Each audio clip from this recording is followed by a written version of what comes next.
What if pain isn't your enemy, but your soul's way of speaking to you? What if suffering isn't something to escape, but something to understand? Carl Jung once said, "There is no coming to consciousness without pain," and he meant it. In a world obsessed with numbing discomfort, we've forgotten one thing: pain has a purpose. It arrives not to destroy you, but to awaken you. Pain is the knock at the door we don't want to answer, but behind it is truth, behind it is growth, behind it is who you were meant to become. Most people silence pain with distractions, but Jung invites us to do something radical, to feel. Listen, because pain is not a malfunction, it's a message, a lesson, a mirror. It tells you when your life is out of alignment. It signals when something deep inside is breaking, or trying to be born. So before you numb it, run from it, or drown it out, ask a different question. What is this pain trying to teach me? That question is the beginning of awakening.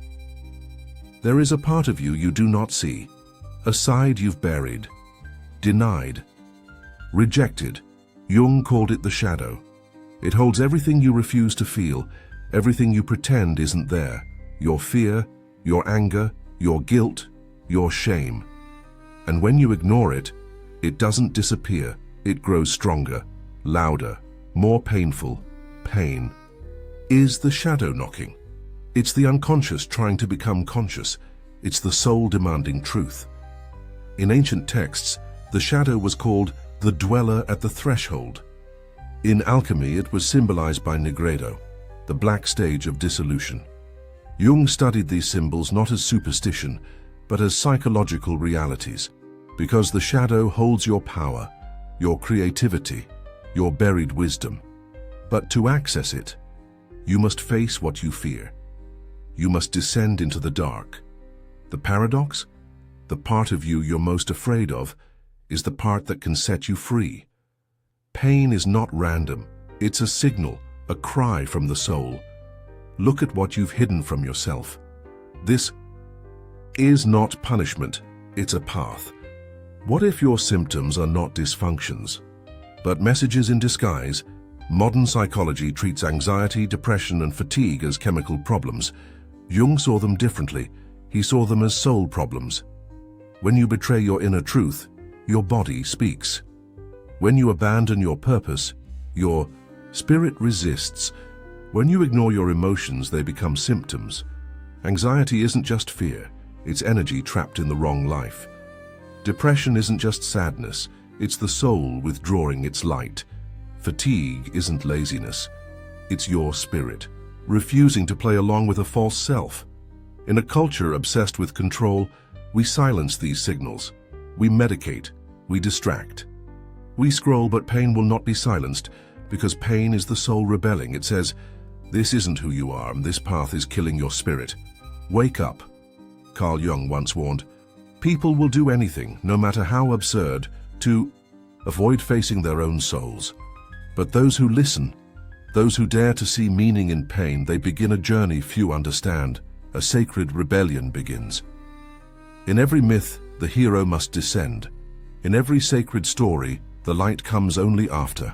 The dark, pain is not an interruption, it's initiation. The ancient shamans knew this. They would break the body to awaken the spirit. They believed pain opened the door to vision. In mystical Christianity, it was the dark night of the soul. In Jung's psychology, it is individuation, the path of becoming whole. This isn't about becoming perfect.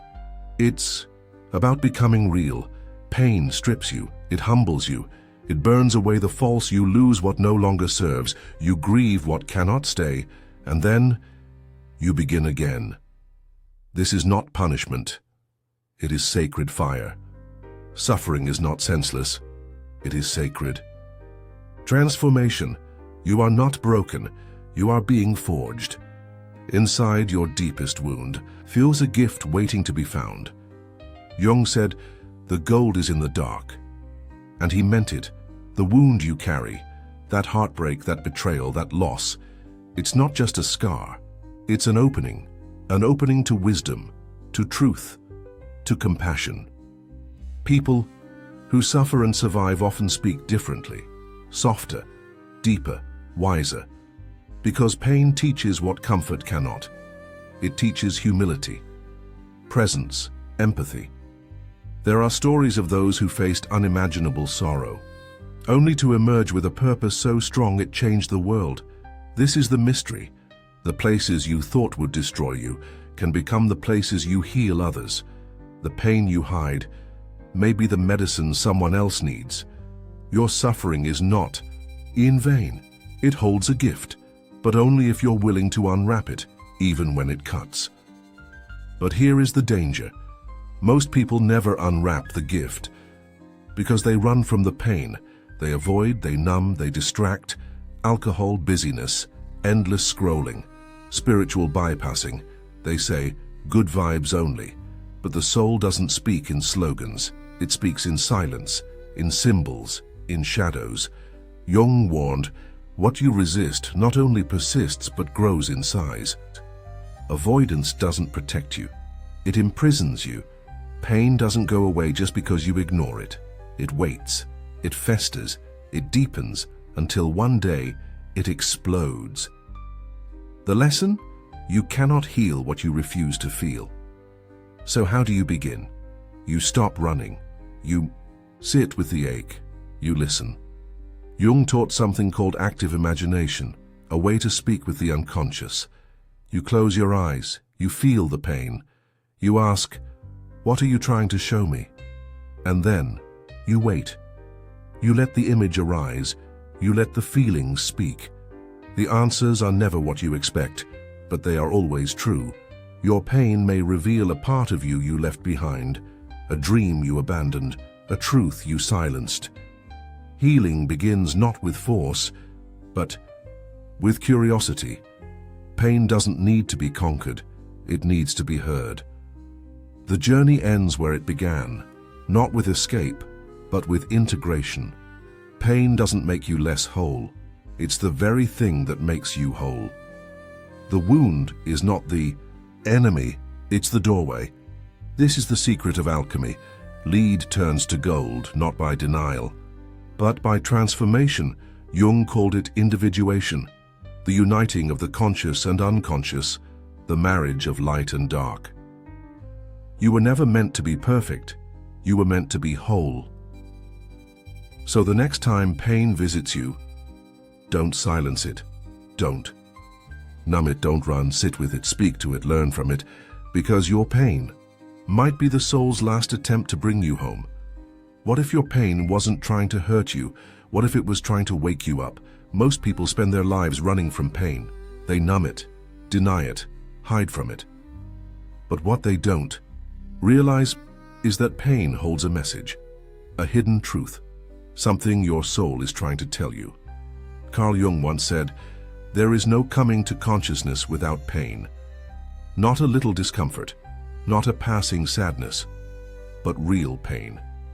The kind that shakes your identity, the kind that makes you question everything you thought was true. This pain, emotional, spiritual, existential, it doesn't come to punish you. It comes to teach. Your wounds are not random. Your suffering is not meaningless. Deep beneath the surface, something ancient is trying to break through, not to destroy you, but to reveal you. You don't need to escape your pain. You need to listen to it, because your pain may be the only part of you that's still telling the truth.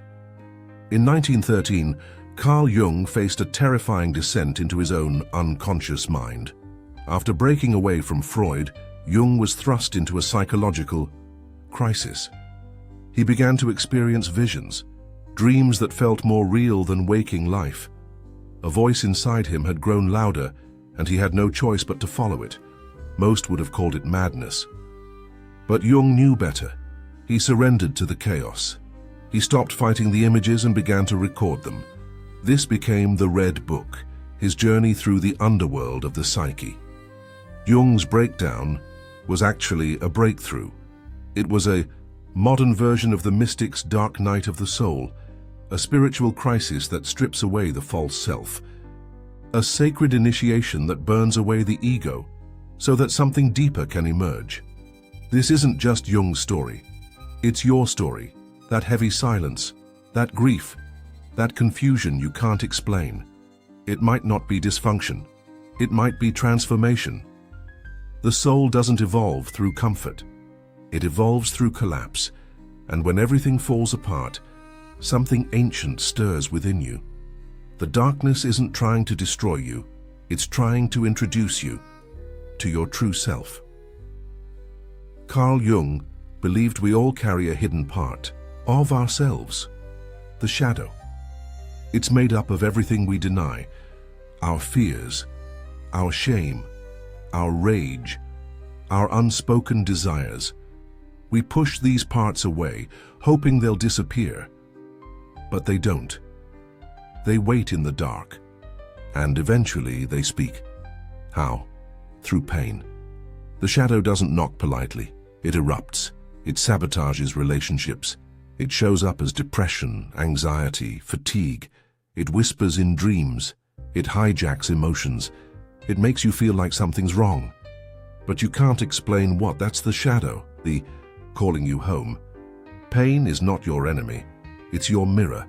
It reflects what you've buried, and it demands that you see it. Have you ever felt a pain that doesn't make logical sense? A sadness you can't trace back to anything? A deep ache you can't name? That's the shadow, asking to be seen. You don't need to fix the pain, you need to feel it, talk to it, understand what part of you created it, and why. Because every painful emotion carries a message. This part of you has been left behind.